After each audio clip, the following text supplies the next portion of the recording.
30 second. Ya, 30 second.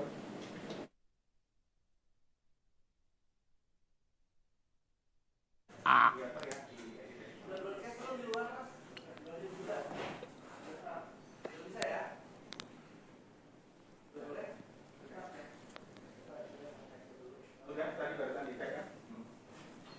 Sudah broadcast ya? Ya, sudah broadcast. Yo, yo. Standby host. 10, 9, 8, 8. 7, 6, 5, 4, 3, 2,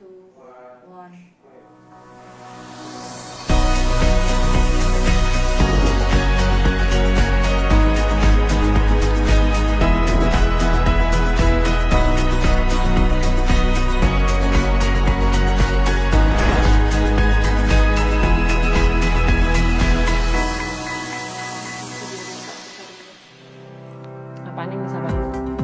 Pendidikan merupakan sebuah harta yang sangat berharga bagi setiap manusia. Tanpa pendidikan, kita tak akan bisa membangun kehidupan yang sejahtera. Sosok pendidik dan tenaga kependidikanlah yang terus berjuang mendampingi kita untuk menggapai pendidikan tersebut. Namun, situasi pandemi saat ini membuat seluruh lapisan masyarakat terpuruk, tak terkecuali mereka yang bakti dan setia untuk mencerdaskan bangsa.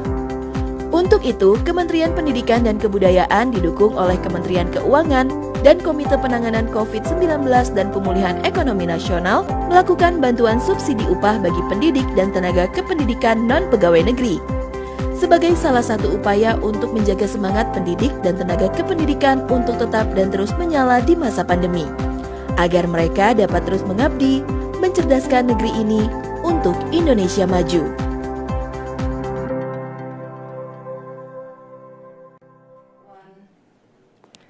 Assalamualaikum warahmatullahi wabarakatuh. Selamat siang dan selamat datang kepada seluruh hadirin dalam acara bantuan subsidi upah untuk pendidik dan tenaga kependidikan non-PNS di lingkungan Kemendikbud tahun 2020. Telah hadir bersama kita pada siang hari ini yang kami hormati Menteri Pendidikan dan Kebudayaan Bapak Nadiem Anwar Makarim. Selamat siang, Pak. Selamat siang. Apa kabar, Sanas? Baik, Pak Nadiem, apa kabar? Semoga dalam keadaan baik. Dan saya juga mau menyapa kepada Menteri Badan Usaha Milik Negara sekaligus Ketua Pelaksana KCP PEN, Bapak Erick Thohir. Selamat siang, Pak Erick. Selamat siang. Selamat siang. Dan selamat siang juga kepada Wakil Ketua Komisi 10 DPR RI, Ibu Hetifah Syaifuddin. Selamat siang, Bu. Selamat siang semuanya. Semangat sekali, dan acara pada siang hari ini juga dihadiri oleh Ketua Komisi 10 DPR RI, Bapak Syaiful Huda, Direktur Hubungan Kelembagaan dan BUMN Bank BRI, Bapak Agus Nursanto, Direktur Kelembagaan Bank BNI, Bapak Sis Apik Wijayanto, Direktur Hubungan Kelembagaan Bank Mandiri, Bapak Rohan, Direktur Distribution and Retail Bank BTN, Bapak Jasmine, Sekjen Kemendikbud, Bapak Ainun Naim, Dirjen Guru dan Tenaga Kependidikan Bapak Iwan Syahril, dan selamat siang juga kepada Dirjen Pendidikan Tinggi Bapak Dirjen PAUD Dikdasmen yaitu Bapak Jumeri, Dirjen Pendidikan Vokasi Bapak Wikan Sakarinto, dan juga kepada Kepala Pusat Layanan Pembiayaan Pendidikan Bapak Abdul Kahar. Selamat siang juga saya ucapkan kepada para Kemendikbud, para Kepala Dinas Pendidikan, para perwakilan Asosiasi Guru, dan juga Asosiasi Pendidikan Tinggi, dan para hadirin sekalian. Selamat siang, semoga kita semua selalu berada di dalam lindungan Tuhan Yang Maha Esa. Amin. Bapak dan Ibu sekalian, kita sama-sama merasakan bagaimana pandemi ini telah mengubah kehidupan kita sehari-hari, termasuk dan para pendidik dan tenaga pendidikanlah garda terdepan yang terus berjuang untuk menyalakan semangat mencerdaskan bangsa dan memastikan bahwa seluruh anak Indonesia tetap mendapatkan hak mereka atas pendidikan. Dan sebelum saya melanjutkan, saya juga menyapa kepada Menteri Keuangan Republik Indonesia, Ibu Sri Mulyani Indrawati. Selamat siang, Bu Ani. Siang, Bu. Oke, saya melanjutkan. Jadi bantuan subsidi upah untuk siang, Bu. Baik. Oke, kita lanjutkan acara kita. Ada bantuan subsidi upah untuk pendidik dan tenaga kependidikan. Ini adalah wujud hadirnya negara untuk ringankan beban untuk pendidik dan tenaga kependidikan non-PNS yang terdampak pandemi COVID-19 agar semangat mencerdaskan bangsa senantiasa menyala. Jadi tanpa berlama-lama, berikutnya kita akan mengetahui lebih dalam lagi tentang bantuan subsidi upah untuk pendidik dan juga tenaga kependidikan non-PNS di lingkungan Kemendikbud di tahun 2020 ini. Untuk itu kami mengundang Menteri Pendidikan dan Kebudayaan untuk memberikan paparannya langsung kepada yang terhormat Pak Nadiem Anwar Makarim. Waktu dan tempat kami persilahkan. Terima kasih. Assalamualaikum warahmatullahi wabarakatuh.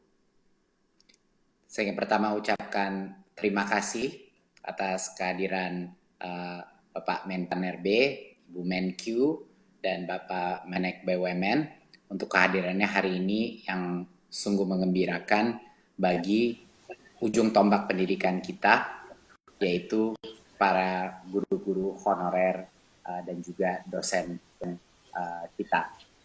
Jadi saya ada sedikit presentasi untuk memaparkan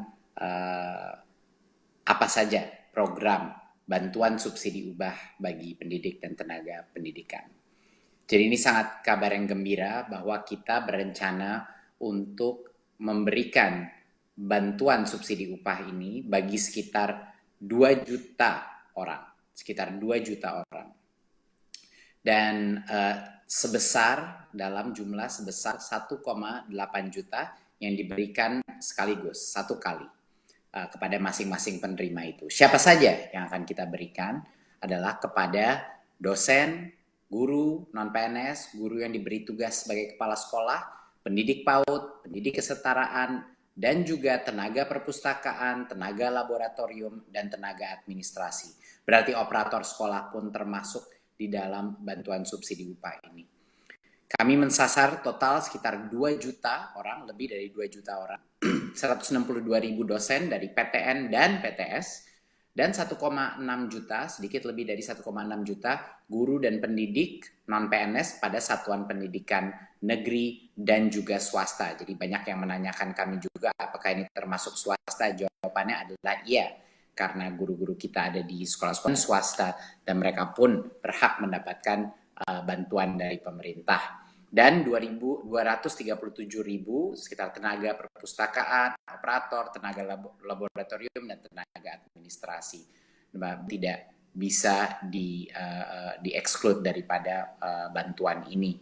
Nah, salah satu hal kenapa kita pemerintah melakukan bantuan subsidi upah adalah untuk membantu ujung tombak pendidikan kita di berbagai macam sekolah kita yang sudah berjasa untuk membantu pendidikan anak-anak kita, tapi mungkin di situasi seperti pandemi ini ada berbagai macam gejolak, bukan saja di bidang pembelajaran, tapi juga di bidang ekonomi. Dan kami menyadari ini, dan sekali lagi ini adalah hasil dari perjuangan bukan hanya Kemendikbud, tapi hasil perjuangan dari Kemenpan RB, Kemenkyu, Menek BUMN, dan tentu saja dorongan dari Pak Presiden, dan juga dari dukungan penuh dari Komisi 10 DPR RI yang telah juga berjuang untuk bantuan ini. Berikut. Apa saja persyaratan bagi pendidik dan tenaga pendidikan non-PNS untuk menerima BSU? Kami di Kemendikbud selalu dalam melakukan bantuan sosial apapun atau bantuan pendamping seperti pada saat kita melakukan kuota, selalu mengutamakan kesederhanaan daripada kriteria sehingga memudahkan para penerima untuk mendapatkannya. Kriterianya sangat sederhana, warga negara Indonesia berstatus bukan PNS, memiliki penghasilan di bawah 5 juta rupiah per bulan, dan tidak menerima bantuan subsidi upah gaji dari Kemenaker, dari program-program lainnya. Ini dan juga tidak menerima kartu prakerja sampai dengan tanggal 1 Oktober 2020. Alasan kenapa kita tidak memberikan ini agar bantuan sosial kita itu adil dan tidak tumpang tindih. Tidak ada individu yang menerima bantuan berlimpah sehingga yang lain tidak mendapatkan. Jadi ini merupakan suatu kriteria kami yang sangat sederhana sehingga semua bisa menerima dengan cepat dan efisien. Yang berikut, bagaimana mekanisme pencairan BSU ini? Jadi Kemendikbud telah membuat rekening-rekening baru di bank-bank untuk setiap PTK penerima BSU ini. Bantuan itu disalurkan secara bertahap sampai dengan akhir November 2020, ya. Dan bagi para guru-guru dan dosen bisa mengakses infonya di info.gtk.kemdikbud.go.id, ya, bisa mengakses di mana rekening mereka, apa persyaratan yang belum dipenuhi, atau untuk yang perguruan tinggi di pangkalan data Dikti, pddikti.kemdikbud.go.id, untuk menemukan informasi terkait status pencairan dan lain-lain, rekening bank masing-masing dan lokasi bank cabang. Ya, pada saat berdasarkan informasi di online itu sudah lengkap dan sudah dibilang sudah bisa pergi ke bank untuk mencairkan, maka PTK menyiapkan dokumen-dokumen dan dibawa kepada bank penyalur. Dokumen apa saja yang harus dibawa? Tentunya kartu tanda penduduk, KTP, NPWP jika ada, kalau tidak ada tapi masih bisa menerima. Ada surat keputusan penerima BSU yang dapat langsung diunduh dari website GTK dan PD Dikti, ya, surat keputusan itu. Dan juga surat pernyataan tanggung jawab mutlak SPTJM yang diunduh juga dari pada website GTK dan PD Dikti. Dan ini yang kedua, SPTJM ini harus di-print dan ditandatangani dengan materai. Ya, jadi semua kebutuhan di luar KTP dan NPWP itu ada di laman website baik GTK maupun PD Dikti. Pada saat itu sudah lengkap, mari PTK akan mendatangi bank penyalur dan melakukan aktivasi rekening dan langsung menerima BSU tersebut. Ya, PTK membawa dokumen. PTK diberikan waktu untuk mengaktifkan rekeningnya hingga tanggal 30 Juni 2021. Ini kita memberikan waktu yang sangat panjang untuk memastikan semuanya bisa mendapatkan. Kalau misalnya ada kendala teknis, dia cukup waktu untuk mendapatkannya. Saya rasa sekian dari saya. Mungkin terakhir yang saya ingin ucapkan adalah bahwa ini adalah bentuk apresiasi dan juga keprihatinan dari pemerintah pusat untuk semua jasa guru-guru non-PNS yang sudah ada di negara ini. Di masa krisis kesehatan ini dan krisis ekonomi ini, pemerintah harus hadir untuk para tenaga honorer kita dan juga dosen-dosen kita untuk membantu mereka melalui masa kritis ini dengan ekonomi, bantuan dukungan ekonomi yang bisa menyemangati mereka untuk terus mendidik anak-anak kita, untuk terus berinovasi di bidang pendidikan. Terima kasih. Wassalamualaikum warahmatullahi wabarakatuh. Waalaikumsalam. Terima kasih banyak Bapak Nadiem Anwar Makarim atas paparannya. Dan selanjutnya kita akan sama-sama melihat tanggapan dari para pendidik dan juga tenaga kependidikan di Indonesia tentang BSU PTK Kemendikbud ini seperti apa. Mari kita lihat tayangan berikut ini.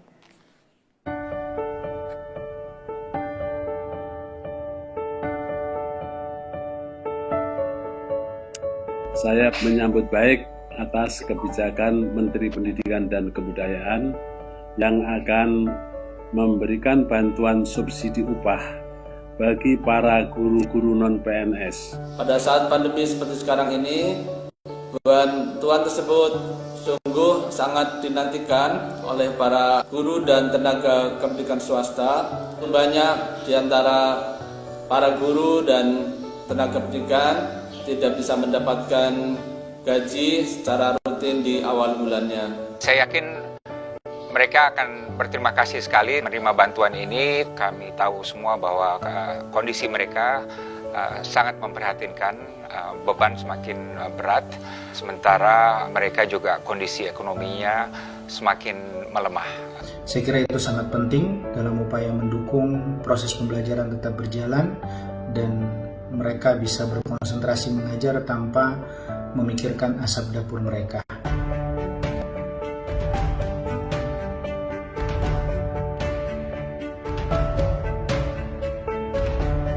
Tentu baiknya bantuan ini bisa langsung melalui rekening bank masing-masing para dosen dan tenaga biar akuntabel. Karena dengan demikian lebih mudah dicek, diverifikasi, lebih mudah diterima juga, dan juga meminimalisir potensi dari penyelewengan.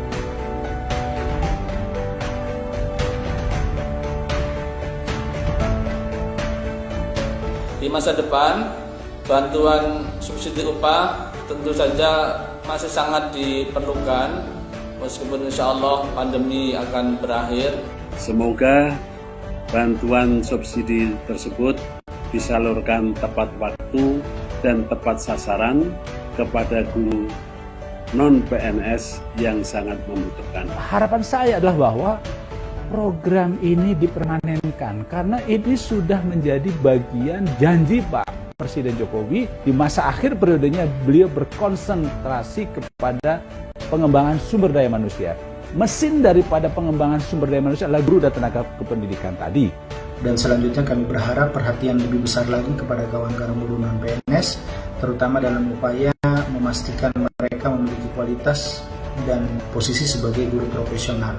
Kami berharap Kementerian Pendidikan dan Kebudayaan bisa membantu guru-guru ini untuk sesegera mungkin menjadi guru-guru profesional.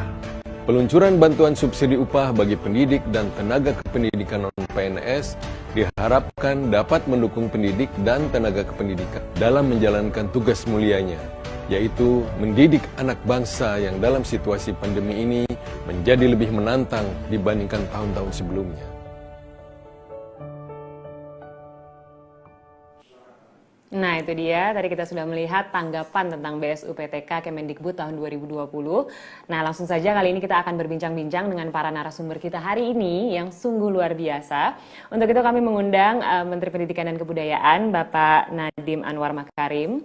Saya juga mengundang Menteri Keuangan Ibu Sri Mulyani, BUMN sekaligus Ketua Pelaksana KPCPEN Bapak Erick Thohir, dan Wakil Ketua Komisi 10 DPR RI Ibu Hetifah Syaifuddin.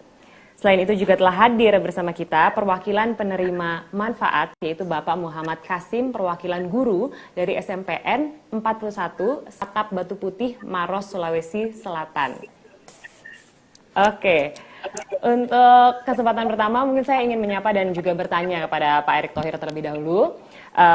Selamat siang Pak, ini ada pertanyaan, apa saja program untuk meringankan masyarakat terdampak pandemi COVID-19 yang disiapkan oleh pemerintah melalui KCPPEN?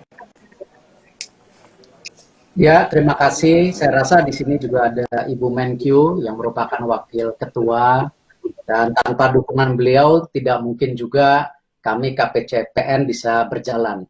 Tentu sesuai dengan arahan Bapak Presiden dan diskusi dengan pimpinan, yaitu Pak Erlangga sebagai Menteri, dan tentu juga di situ terlibat beberapa menteri senior lain.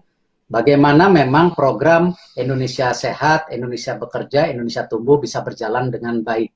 Di mana untuk program Indonesia Sehat yang kita ketahui memang seperti yang sudah disampaikan sebelumnya, selain bagaimana kita memperkuat tracing, tracking, dan lain-lain, juga sekarang masuk ke program coba vaksinasi di awal tahun depan atau lebih awal.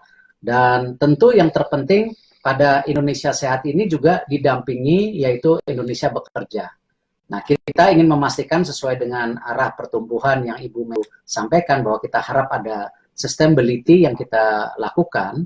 Karena itu pada saat masyarakat ini sangat membutuhkan, karena itu kami pemerintah hadir menolong banyak program-program, salah satunya yang hari ini bagaimana kita memberikan bantuan kepada pendada pendidik, ya, baik yang ada di Mendiknas ataupun di Menteri Agama, yang kemarin sebelumnya juga kita luncurkan yang namanya pulsa untuk bantuan juga, tetapi tidak hanya di situ, banyak sekali program lain, apakah program prakerja, bansos, desa, dan seterusnya. Dan ini tidak lain ingin membantu daripada masyarakat yang pada saat ini memang perlu bantuan dari pemerintah.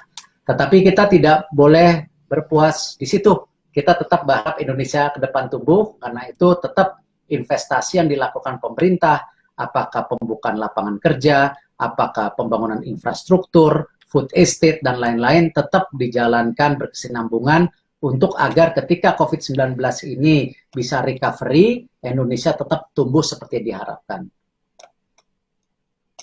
Selanjutnya saya juga ingin tahu Pak, bagaimana peranan bank pemerintah dalam menyalurkan bantuan seperti BSU ini? Ya, saya rasa terima kasih kepada Menteri Pendidikan ya, dan juga Bu Menlu yang hadir, bahwa kami memang di bank pemerintah terus diberi kepercayaan untuk membantu program-program pemerintah. Yang kemarin juga kita lakukan, apakah bantuan Presiden untuk usaha mikro, juga kami terlibat. Lalu juga sekarang kita lakukan seperti hari ini untuk tambahan honorer untuk tenaga pendidik, apakah subsidi gaji. Nah, karena itu kami di Kementerian BUMN sangat berharap Himbara terus berkonsolidasi, terus memperbaiki sistem dan servisnya. Dan yang paling penting mendukung program Satu Data pemerintah. Karena itu kemarin kita sudah sampaikan juga, khususnya nanti untuk usaha mikro, kita coba sinergikan BRI, Penggadaian, dan juga PNM untuk bisa mempunyai program Satu Data, seperti juga bagaimana konsolidasi daripada Himbara yang ada di banknya, syariah. Nah, ini juga kenapa penting? Karena kita ingin mendukung program pemerintah ke depan, bahwa data-data ini akurat dan bisa dipertanggungjawabkan, tidak salah sasaran. Karena itu tentu terima kasih atas kepercayaannya. Baik, terima kasih banyak Pak Erick Thohir untuk jawabannya. Selanjutnya saya juga ingin bertanya kepada Ibu Sri Mulyani. Selamat siang, Bu Ani. Selamat siang. Bu, pertanyaan pertama, selaku bendahara negara, bagaimana Kemenq memfasilitasi pendanaan bagi penanganan COVID-19 dan juga pemulihan ekonomi nasional saat ini? COVID ini kan sesuatu yang luar biasa, merupakan shock terhadap keseluruhan ekonomi dan negara. Jadi pertama, untuk bisa mendukung dengan APBN harus ada landasan hukumnya. Makanya Bapak Presiden mengeluarkan peraturan pemerintah pengganti undang-undang yang menjadi Perpu nomor 1 itu menjadi Undang-Undang nomor 2. Berdasarkan itu kemudian dilakukanlah seluruh redesign anggaran dari sisi belanja, terutama bagaimana kita memfokuskan untuk bidang kesehatan, bidang membantu masyarakat, bansos. Kalau kesehatan itu 97,26 triliun, perlindungan sosial dalam bentuk bansos, itu termasuk yang hari ini dibahas itu 234,33 triliun, mendukung usaha kecil menengah 114,8 triliun, insentif bagi dunia usaha agar mereka bisa survive dan bisa pulih kembali 120 triliun, kemudian program untuk membantu sektor dan pemerintah daerah 65,97 triliun, serta pembiayaan korporasi, terutama mendukung itu seluruh perusahaan yang di bawah Kementerian BUMN Pak Erick. Nah, dari seluruh belanja-belanja yang sangat besar itu tujuannya adalah satu, karena ini adalah masalahnya penyebabnya COVID, ya pertama membuat pemerintah dan pemerintah daerah dalam hal ini untuk mampu menangani pandemi tersebut. Makanya alokasinya meningkat cukup besar untuk bidang kesehatan. Namun yang kedua adalah jangan sampai shock COVID ini menyebabkan masyarakat merosot kehidupannya dari sisi kesejahteraannya, atau kalau mereka kehilangan pekerjaan, mereka tetap mampu untuk bisa memenuhi kebutuhan pokoknya, dan juga untuk kegiatan seperti belajar mengajar. Karena kita tidak bisa berinteraksi secara fisik langsung, namun tidak berarti anak-anak kita tidak boleh kemudian tidak belajar selama sekarang sudah 9 bulan. Oleh karena itu, pemerintah mengeluarkan cukup banyak anggaran untuk tadi membantu masyarakat. Pertama, untuk yang betul-betul 10%, 20% paling bawah, dia mendapatkan tambahan dari mulai uang tunai, bantuan sembako, baik yang di daerah Jabodetabek yang merupakan epicentrum waktu itu, dan kemudian meluas kepada berbagai provinsi lainnya. Juga kalau masyarakat kehilangan pekerjaan di kota, dia pulang ke desa juga dilakukan yang disebut bantalan sosial melalui BLT desa. Itu yang dibuatkan untuk bisa menanggung masyarakat yang perlu mendapatkan dukungan. Nah, khusus untuk bidang pendidikan, karena ini adalah sesuatu di mana kita tiba-tiba harus berpindah menuju kepada pendidikan secara online, maka dilakukanlah langkah-langkah untuk membantu, dan itu pun terus direview, karena pada awal kita fokusnya memang COVID, maka kesehatan, kemudian membantu masyarakat melalui bansos. Tapi kemudian kita tahu bahwa banyak murid-murid di bawah Pak Mendikbud, Pak Mas Nadiem, atau Kementerian Agama, mereka itu tidak memiliki akses terhadap internet atau tidak bisa membayar internet. Maka dilakukanlah berbagai langkah untuk membantu masyarakat agar kegiatan belajar mengajar meskipun tidak bertemu secara fisik tetap bisa dilakukan dengan memberikan bantuan internet. Itu yang diberikan kepada seluruh murid di seluruh Indonesia, baik yang di Kemendikbud maupun Kemenak seperti pesantren dan madrasah dan pendidikan agama yang lain. Tidak hanya muridnya, tidak hanya mahasiswa, tapi juga guru dan dosen juga diberikan bantuan dalam bentuk internet ini. Ini yang menyebabkan juga tambahan untuk subsidi dari sisi internet. Kemudian kita melihat bahwa waktu kemudian jumlah penerima bantuan masyarakat, terutama yang mereka di bawah 5 juta pendapatannya dari BPJS Tenaga Kerja, maka kita melihat untuk guru-guru honorer atau tenaga pendidikan yang bukan guru seperti pustakawan dan yang lain-lain, mereka juga pendapatannya juga mungkin banyak yang tadi 1,6 juta, di bawah 5 juta atau sampai dengan 5 juta. Maka kemudian dilakukanlah alokasi bantuan waktu pemerintah memberikan bantuan upah atau bantuan gaji bagi mereka yang pendapatannya di bawah 5 juta. Kita menggunakan mekanisme BPJS Tenaga Kerja maupun para guru yang ada di bawah tempatnya Pak Nadiem dan tempatnya Menteri Agama. Inilah yang kita tambahkan tadi anggarannya untuk bantuan gaji guru honorer di Kemendikbud dan gaji guru honorer di Kementerian Agama. Totalnya bisa mencapai lebih dari 2,4 juta orang. Tadi Pak Nadiem menyampaikan 1,6 juta di bawah Kementerian Pendidikan. Di bawah Kementerian Agama ada 0,8 juta. Dan total bantuannya itu juga meningkat dalam hal ini tadi 600.000 dikalikan atau dalam 3 bulan ditransfer langsung kepada account mereka masing-masing. Dalam hal ini kita tentu mengetahui bahwa ini adalah suatu suasana yang sangat tidak biasa, extraordinary. Makanya pemerintah itu membantu masyarakat melalui identifikasi siapa target grupnya. Termasuk dalam hal ini masyarakat diberikan bantuan listriknya, yang mereka yang listriknya 450 VA dibebaskan selama 6 bulan, yang listriknya 900 VA diberikan diskon 50%. Ini tujuannya supaya karena masyarakat sekarang kegiatannya lebih banyak di dalam rumah, maka mereka tidak menjadi beban yang tambahan. Jadi pemerintah memang membantunya melalui berbagai saluran. Tadi yang dari sisi targetnya masyarakat, yang terutama sangat rentan, yang sangat membutuhkan, diberikan direct atau langsung baik dalam bentuk bantuan tunai maupun sembako. Kemudian untuk UMKM yang sekali itu juga kita berikan dalam berbagai bantuan yang diberikan pada mereka melalui jalur tambahan biaya atau bantuan produktif seperti modal kerja 2,4 juta per UMKM. Kemudian juga diberikan subsidi bunga supaya mereka meminjam atau pinjamannya yang sekarang dibebaskan bunganya untuk yang pinjamannya kecil banget UMKM itu. Dan kemudian juga diberikan jeda supaya mereka tidak perlu harus membayar pada saat ekonomi lagi mengalami tekanan. Jadi memang banyak sekali yang dilakukan pemerintah. Saya ingin menutup dengan mengatakan dalam situasi COVID ini semua mengalami shock. Sebetulnya APBN yang dikelola oleh pemerintah, keuangan negara juga mengalami shock. Namun tidak boleh dibiarkan bahwa shock itu kemudian menghancurkan seluruh hal.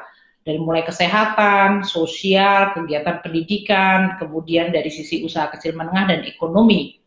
Maka APBN bekerja ekstra keras kita dibolehkan memiliki defisit di atas 3%. Itu karena penerimaan perpajakan kita turun, semua pembayar pajak sedang kesusahan, sebagian besar. Namun belanja-belanja itu penting sekali bagi kita karena memang masyarakat nggak bisa menunggu. Dan itulah yang menjadi fungsi peranan penting dari anggaran pendapatan belanja negara atau kebijakan keuangan negara. Ini yang tadi disebutkan melalui keuangan negara lah negara hadir pada saat rakyat menghadapi kesusahan. Mungkin itu moga-moga membantu apa yang dipertanyakan tadi. Terima kasih. Baik, terima kasih banyak Ibu Sri Mulyani untuk jawabannya. Selanjutnya saya akan ke Ibu Hetifah Syaifuddin. Ibu Hetifah, saya ingin tahu bagaimana sebenarnya Komisi 10 DPR RI melihat program BSU Kemendikbud ini. Silakan Bu Hetifah. Ya, Mbak Ami, PRI fungsi pertama dalam era COVID adalah menerima aspirasi, keluhan-keluhan, dan juga kritikan-kritikan khususnya menyoroti pendidikan di masa pandemi. Dari mulai ketidaknyamanan siswa yang mungkin mulai merasa belajar di rumah bosan, keluhan orang tua yang harus mendampingi anak, padahal mereka juga harus bekerja, ditambah juga biaya kuota dan lain-lain. Nah, sudah pastilah ya guru, dosen, dan juga tenaga kependidikan itu menjadi ujung tombak supaya kita bisa memastikan di era pandemi ini hak-hak masyarakat untuk pendidikan yang berkualitas tetap bisa diberikan. Nah, faktanya ternyata sebagian besar dari guru-guru khususnya yang non-PNS, juga dosen yang di swasta gitu ya, terancam juga situasinya dengan pandemi ini. Karena misalnya tenaga honorer bisa jadi pendapatannya tergantung dengan jam mengajar, atau guru-guru swasta yang penghasilannya bergantung dengan biaya siswa sementara orang tua keberatan membayar SPP. Nah, jadi kami merasa bahwa aspirasi-aspirasi yang disampaikan ini memang patut ya untuk direspon dan pemerintah harus hadir. Alhamdulillah kita lega sekali ketika Raker kemarin Mas Menteri menyatakan bahwa program ini akan diluncurkan. Ini ibarat mata air di musim kemarau. Jadi kami mengapresiasi setinggi-tingginya, apalagi Ibu Sri Mulyani dari sisi keuangannya mensupport, kemudian juga Bung Erick Thohir ya, supaya penyalurannya, mekanismenya dipastikan sekarang akan tepat waktu ya, dan juga tidak berbelit-belit. Dan juga mungkin dilayani oleh bank-bank tadi ya, penyalur itu yang dengan mindset baru gitu ya, bukan seperti karena sebagian mungkin dari mereka juga tidak terbiasa berurusan dengan bank. Nah, jadi seperti itu. Namun demikian tentu saja ketika rapat ya kemarin dipimpin oleh ketua kami Pak Saiful Huda ada beberapa catatan ya. Intinya tadi pertama tentu saja soal keakuratan data ya, sumber datanya apa dan sebagainya, supaya itu juga bisa tersosialisasi. Jangan sampai nanti mungkin timbul semacam kegaduhan atau rasa ketidakadilan di kalangan pendidik dan tenaga kependidikan non-PNS akibat ketidakjelasan informasi. Nah, kemudian tadi juga dari testimoni disebutkan kan harapan-harapan terkait dengan akuntabilitas gitu ya. Saya kira apa yang dikemukakan Mas Mendikbud, Mas Nadiem tadi itu bagus sekali. Namun tetap Mas, barangkali ke depan tetap harus ada semacam complaint handling system gitu ya, atau mungkin hotline service untuk membantu para pendidik atau tenaga kependidikan yang mungkin di dalam prosesnya menghadapi kendala-kendala lah, apapun yang mereka ingin tanyakan itu kemana gitu kontak yang bisa mereka hubungi. Mungkin ada yang merasa eligible tapi tidak ada di dalam daftar, mereka bisa bertanya kemana. Jadi kita belajar dari berbagai program yang sudah diluncurkan, Ibu Sri Mulyani, Pak Erick Thohir, Pak Erlangga Hartarto yang memimpin, sudah banyak pelajaran-pelajaran dan saya yakin best practice dari apa yang sudah dilakukan itu bisa menjadi masukan. Dan tentu saja kami harap dana ini bisa sampai ke tangan penerima dalam waktu yang cepat karena memang agak mendesak.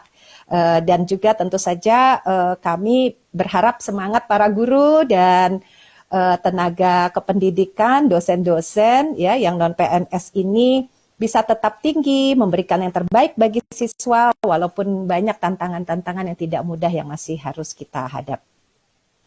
Terima kasih banyak untuk tanggapannya Ibu Hetifah dan juga banyak masukan-masukan yang diberikan oleh Ibu Hetifah yang menjadi catatan juga. Terima kasih untuk jawabannya. Selanjutnya saya juga ingin bertanya untuk Bapak Muhammad Kasim, perwakilan dari guru dari SMPN 41 Sapak Batu Putih Maros, Sulawesi Selatan. Ya, Pak Kasim, saya ingin tahu bagaimana pendapat Anda mengenai program ini dan seberapa penting menurut Anda bantuan yang diberikan pemerintah dalam meringankan beban di masa pandemi ini? Ya, terima kasih. Jadi mengenai bantuan ini, saya pribadi salah satu yang mendapatkan bantuan dan saya sangat bersyukur sekali dengan adanya bantuan ini. Sebagai pendidik non-PNS, mudah-mudahan saya berharap bantuan ini berkelanjutan, berkesinambungan sehingga kami yang non-PNS mendapat penghasilan tambahan dari insentif dari dana BOS di sekolah. Oke, baik Pak Kasim, terima kasih untuk jawabannya. Selanjutnya saya akan memberikan kesempatan untuk Pak Nadiem untuk bisa bertanya kepada Pak Kasim. Silakan langsung saja Pak Nadiem.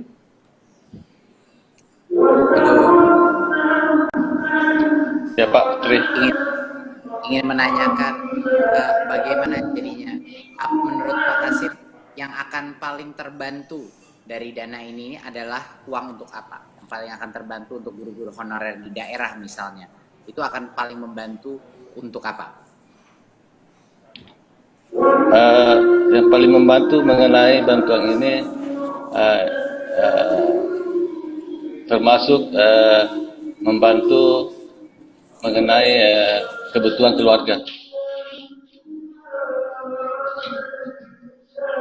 Terima kasih untuk keluarga ya Pak. Dan boleh saya tanya juga, apakah sudah terasa lapangannya dana BOS pun boleh dilakukan, boleh digunakan kepala sekolah untuk membantu juga menambah upah atau membantu upah kepada guru honorer Pak? Itu apakah sudah dirasakan juga di daerah? Alhamdulillah sudah dirasakan Pak Menteri.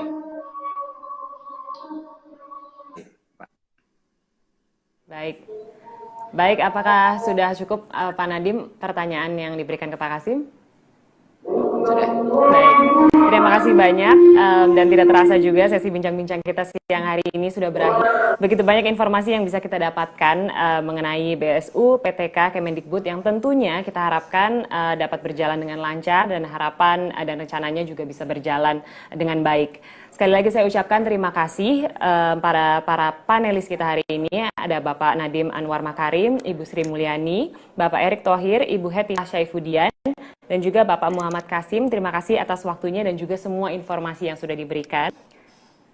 Saya persilakan untuk para panelis yang terhormat untuk meninggalkan acara pada siang hari ini dan melanjutkan agenda selanjutnya. Tapi saya minta untuk Bapak Nadiem Anwar Makarim, saya mohon untuk tetap tinggal di tempat karena sebentar lagi kita akan langsung masuk ke sesi tanya jawab dengan teman-teman media. Untuk itu saya juga mengundang Sekretaris Jenderal Kemendikbud, Bapak Ainun Naim, untuk bergabung bersama kita di sesi tanya jawab siang hari ini. Halo Pak Ainun, sudah bergabung bersama kita ya? Selamat siang Bapak. Oke, dan untuk pertanyaan pertama kita akan langsung saja masuk ke sesi tanya jawab. Ini ada pertanyaan dari Harian Kompas yang senada dengan RRI. Pertanyaannya, bagaimana kriteria, syarat, dan mekanisme penyaluran bantuannya? Apakah untuk semua guru swasta dan guru honorer tanpa terkecuali? Karena ada juga guru swasta terutama di sekolah-sekolah elit yang tidak ada masalah dengan penghasilan mereka. Silakan saya berikan kesempatan untuk Pak Menteri terlebih dahulu. Terima kasih. Seperti yang saya sebut tadi, kriterianya itu sangat jelas bahwa dia itu guru non-PNS yang punya penghasilan di bawah 5 juta rupiah. Berarti pertanyaan ini mengenai bagaimana sekolah-sekolah elit yang gurunya dibayar besar. Kalau mereka dibayar di atas 5 juta, mereka tidak boleh menerima bantuan upah ini. Dan semua guru swasta dan guru honorer non-PNS yang di bawah 5 juta itu bisa menerima. Jadi untuk ini bukan hanya guru honorer di sekolah negeri Ini adalah untuk semua guru non-PNS yang ada di Indonesia di saat ini. Jadi benar-benar demokratis dan merata dan adil, dan bagi yang sudah mencukupi tidak boleh mendapatkan. Berikan kesempatan juga untuk Pak Sesjen, mungkin ada yang mau ditambahkan? Sudah cukup, Mbak. Hanya mungkin beberapa butir saja, bahwa mereka tidak menerima bantuan dari Kementerian Ketenagakerjaan sampai dengan 1 Oktober. Dan juga tidak ikut program kerja. Baik, itu adalah kriteria dan syarat dan mekanisme penyaluran bantuannya. Oke, dan untuk pertanyaan kedua, ini datang dari Harian Muda. Pertanyaannya, berapa total anggaran dan berapa pendidik dan tenaga pendidik yang disasar? Silahkan. Mungkin dari Pak Nadiem, silahkan. Baik, ini adalah sekali lagi hasil perjuangan kami di Kemendikbud, Komisi 10, tapi juga dengan hasil perjuangan dari Menek BUMN dan juga Kemenq. Kami berhasil menyiapkan anggaran sebesar 3,6 triliun, 3.622.517.600.000 rupiah ya. Jadi kira-kira sekitar di atas sedikit 3,6 triliun. Ini adalah untuk total sasaran sebesar 2.034.732 orang. Yang terdiri dari yang paling besar tentunya 1,6 guru dan pendidik di satuan pendidikan negeri dan swasta ya, non-PNS. Dan yang kedua terbesar adalah untuk 237.623 tenaga perpustakaan, tenaga laboratorium, dan tenaga administrasi, di mana operator sekolah termasuk di sini. Dan yang ketiga adalah 162.277 dosen di PTN dan PTS. Itu totalnya yang itu sasaran kita yang akan diberikan. Pak Nadiem, untuk jawabannya mungkin ada yang mau ditambahkan lagi dari Pak Ainun, silahkan. Sudah cukup, Mbak. Oke, baik. Kita lanjut ke pertanyaan ketiga, ini datang dari LKBN Antara. Pertanyaannya, kapan rencana realisasi pencairannya? Silahkan, Pak Nadiem. Mungkin ini Pak Sekjen lebih tepat, lebih detail. Pak Sekjen. Ya, jadi pencairan sudah mulai bisa dilakukan sekarang, bulan November, Desember ini. Namun para pendidik dan tenaga pendidik itu punya kesempatan sampai dengan 30 Juni tahun 2021 ya untuk mengaktifkan rekening dan mencairkannya. Bisa dilakukan pencairannya ya Pak? Ya. Saat ini, oke. Pertanyaan terakhir pada siang hari ini datang dari Tempo. Bagaimana Kemendikbud bisa menjamin BSU tepat sasaran? Baik, terima kasih. Pemberian bantuan ini kan tujuannya untuk melindungi, mempertahankan, dan meningkatkan kemampuan ekonomi pendidik dan tenaga pendidikan kita ya, karena terdampak corona ini. Jadinya beberapa langkah yang kita pastikan bahwa ini tepat sasaran. Kita memastikan ini calon penerima terdaftar dulu di data pokok pendidikan dan PD Dikti. Itu dulu, berdasarkan Dapodik dan PD Dikti. Dan itu semuanya berbasis data dan online. Kami memverifikasi data tersebut ya dengan data Kemendikbud dan data penerima bantuan subsidi upah atau gaji dari Kementerian Ketenagakerjaan. Ini agar tidak tumpang tindih dengan bansos lainnya yang dilakukan. Bansos BPJS, bansos prakerja, dan lain-lain ya. Itu agar tidak tumpang tindih. Inilah yang kita maksudkan tepat sasaran. Artinya yang benar-benar belum menerima bantuan dari pemerintah pusat sebelumnya. Ya kan? Dan juga calon penerima harus tangani surat pernyataan tanggung jawab mutlak SPTJM yang sebenar-benarnya, dengan sebenar-benarnya jika berpenghasilan 5 juta atau lebih tidak bisa memproses bantuan. Dan kalau dia tidak jujur mengenai itu, lalu bisa diambil tindakan hukum. Berarti untuk yang sudah mapan di sekolah-sekolah di mana gajinya di atas sebesar itu, dia tidak bisa menerima, tidak diperkenankan untuk menerima. Dan jangan lupa, bukan hanya tepat sasaran, tapi juga harus efisien. Dan metodologi pengiriman kita dan dokumentasi di mana semua dokumennya itu ada di laman website kita, PD Dikti maupun juga di websitenya GTK, sudah jelas. 2 formulir yang harus dibawa tinggal di print, Satu harus ditandatangan dengan materai, satu tinggal dibawa, dan semua detailnya ada di website tersebut. Jadi tidak membutuhkan persetujuan dari siapapun lagi, tidak dari kepala sekolah atau kepada dinas. Guru itu bisa langsung secara online mengunduh dan memprint dokumen tersebut, dan kalau sudah semua ketentuannya sudah siap, dia bisa langsung pergi ke bank untuk mencairkannya. Dan tentunya Kemendikbud melakukan pengawasan internal dan oleh auditor internal dan pengawasan eksternal oleh BPK untuk memastikan kita selalu didamping dalam proses ini. Dan untuk semua pengaduan terkait isu bantuan ini bisa disampaikan di Unit Layanan Terpadu ULT Kementerian Pendidikan dan Kebudayaan. Inilah hotline kita, call center kita, di mana semua isu ini bisa diselesaikan melalui unit layanan terpadu kita. Baik, terima kasih untuk jawabannya Pak Nadiem. Mungkin ada yang mau ditambahkan dari Pak Ainun, silakan saya berikan kesempatan. Sudah cukup, Mbak. Oke, baik. Terakhir pertanyaan untuk Pak Nadiem. Pak Nadiem, apakah ada pesan-pesan untuk para penerima BSU Kemendikbud?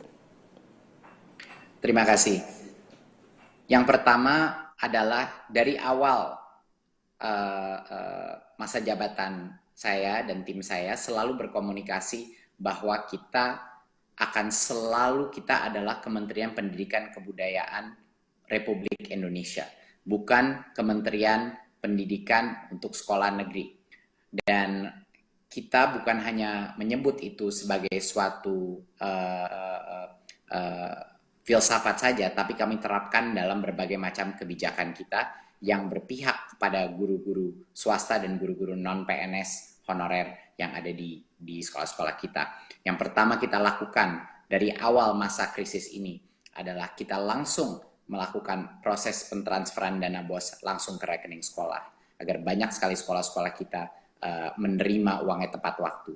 Yang kedua kita lakukan, kita merelaksasi dana BOS. Dan bagi para guru honorer yang tadinya disekat hanya boleh minoritas berapa persen yang diberikan untuk bantuan guru honorer, untuk upah guru honorer, kami buka itu restriksi. Sekarang adalah diskresi kepala sekolah masing-masing di seluruh Indonesia bisa menentukan kalau ada guru honorer yang benar-benar upaya dan jasanya luar biasa, dia bisa diberikan bantuan dari dana BOS tanpa disekat-sekat, tanpa ada limitasi, asal pelaporannya transparan. Itu kedua hal yang kita lakukan untuk para guru honorer. Dan untuk sekolah-sekolah swasta dan guru honorer pun, di masa pandemi ini kita mengalihkan dana BOS afirmasi dan BOS kinerja untuk sekolah-sekolah swasta kita. Terutama untuk yang tadinya tidak boleh untuk sekolah swasta, kita ubah itu peraturan untuk BOS afirmasi dan BOS kinerja bisa untuk sekolah-sekolah swasta kita, untuk mendukung para guru-guru non-PNS kita. Dan tentunya hari ini dengan perjuangan berbagai macam kementerian, Kemendikbud dengan senang hati berhasil berjuang dan mendapatkan anggaran sebesar ini untuk membantu semua guru-guru non-PNS di Indonesia melalui masa kritis ini. Dan tentunya bukan saja itu saja, ditunggu di tahun 2021 kita akan menyediakan proses seleksi massal di mana semua guru honorer akan punya kesempatan untuk menunjukkan kelayakannya melalui suatu tes online. Apakah mereka bisa menjadi guru P3K dengan tingkat kesejahteraan yang didukung oleh pemerintah pusat dari sisi anggarannya. Berarti itu adalah langkah pertama di 2021 bahwa guru-guru honorer secara serentak semuanya bisa ikut tes kelulusan untuk menjadi P3K. Berarti mereka mendapatkan kesempatan yang adil untuk bisa membuktikan kelayakan mereka menjadi ASN. Jadinya ini adalah langkah-langkah nyata yang telah kita lakukan untuk para guru-guru non-PNS kita dan akan kedepannya akan selalu menjadi suatu strategi kita untuk merangkul para guru-guru honorer dan untuk memberikan kesempatan yang adil untuk mereka juga bisa berpartisipasi dan meningkatkan kesejahteraannya. Terima kasih. Assalamualaikum warahmatullahi wabarakatuh. Waalaikumsalam, terima kasih banyak Pak Nadiem untuk penjelasannya dan juga saya ucapkan terima kasih untuk Bapak Ainun Naim untuk penjelasan dan kesempatan yang diberikan pada hari ini. Kami persilahkan Pak Nadiem Anwar Makarim dan juga Pak Ainun Naim untuk meninggalkan acara dan melanjutkan agenda selanjutnya. Terima kasih Bapak. Terima kasih. Terima kasih. Baiklah, Dengan berakhirnya sesi tanya jawab, berakhir pula acara kita pada siang hari ini. Kami juga mengucapkan terima kasih kepada Menteri Keuangan Ibu Sri Mulyani Indrawati, kepada Menteri Badan Usaha Milik Negara sekaligus Ketua Pelaksana KPCPEN Bapak Erick Thohir, Wakil Ketua Komisi 10 DPR RI Ibu Hetifah Syaifudian, kepada Ketua Komisi 10 DPR RI Bapak Syaiful Huda, kepada Direktur Hubungan Kelembagaan dan BUMN Bank BRI Bapak Agus Nursanto, Direktur Kelembagaan Bank BNI Bapak Sis Apik Wijayanto, Direktur Hubungan dan Kelembagaan Bank Mandiri Bapak Rohan Hafaz, Direktur Distribution and Retail Bank BTN Bapak Jasmine, Dirjen Guru dan Tenaga Kependidikan Bapak Iwan Syahril, Dirjen Pendidikan Tinggi Bapak Nizam, Dirjen PAUD Dikdasden Bapak Jumeri, Dirjen Pendidikan Vokasi Bapak Wikan Sakarinto, dan Kepala Pusat Layanan Pembiayaan Pendidikan Bapak Abdul Kahar, dan para pejabat di lingkungan Kemendikbud, para kepala dinas pendidikan, para perwakilan Asosiasi Guru dan Asosiasi Pendidikan Tinggi, Bapak Muhammad Kasim, rekan-rekan media, dan para hadirin yang pastinya sudah hadir pada siang hari ini.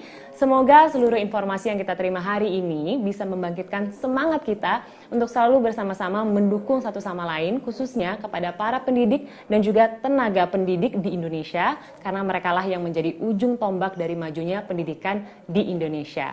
Akhir kata, saya Syahnas Suartono, pamit undur diri. Terima kasih. Wassalamualaikum warahmatullahi wabarakatuh.